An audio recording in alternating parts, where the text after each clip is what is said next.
ലൈംഗിക കുറ്റകൃത്യങ്ങളിന്മേൽ പുറപ്പെടുവിച്ച മാർഗനിർദ്ദേശങ്ങൾ അനുസരിച്ച് സർക്കുലർ പുറത്തിറക്കാനുള്ള നടപടിക്രമം പുരോഗമിക്കുന്നുവെന്ന് ഹൈക്കോടതി രജിസ്ട്രാർ.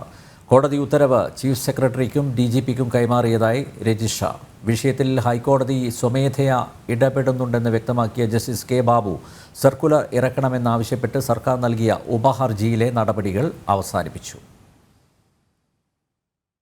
ഹൈക്കോടതി വിധി വന്നതിന് പിന്നാലെ ലൈംഗിക കുറ്റകൃത്യങ്ങളിന്മേലുള്ള ഡിജിറ്റൽ തെളിവുകൾ സൂക്ഷിക്കുന്നതിന് ഡിസംബർ 23-ന് സർക്കുലർ ഇറക്കിയതായിട്ടാണ് സംസ്ഥാന പോലീസ് മേധാവി ഹൈക്കോടതിയെ അറിയിച്ചത്.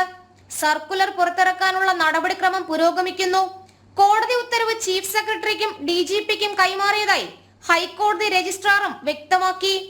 വിഷയത്തിൽ ഹൈക്കോടതി സ്വമേധയാ ഇടപെടുന്നുണ്ടെന്ന് ചൂണ്ടിക്കാട്ടിയ ജസ്റ്റിസ് കെ ബാബുവിന്റെ ബെഞ്ച് സർക്കുലർ ഇറക്കണമെന്നാവശ്യപ്പെട്ട് സർക്കാർ നൽകിയ ഉപഹർജിയിലെ നടപടികൾ അവസാനിപ്പിച്ചു. ADGP മുതൽ താഴേക്കിടയിലുള്ള ഉദ്യോഗസ്ഥർക്കും സർക്കുലർ നൽകിയതായി DGP കോടതിയെ അറിയിച്ചിട്ടുണ്ട്.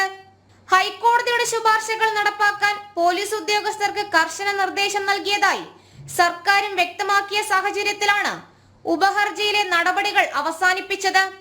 നടിയെ ആക്രമിച്ച കേസിലെ മെമ്മറി കാർഡ് ചോർന്നതുമായി ബന്ധപ്പെട്ടായിരുന്നു ലൈംഗിക കുറ്റകൃത്യങ്ങളിലെ ഡിജിറ്റൽ തെളിവുകൾ സൂക്ഷിക്കുന്നതിൽ ഹൈക്കോടതി മാർഗനിർദ്ദേശങ്ങൾ ഉത്തരവായി പുറപ്പെടുവിച്ചത്.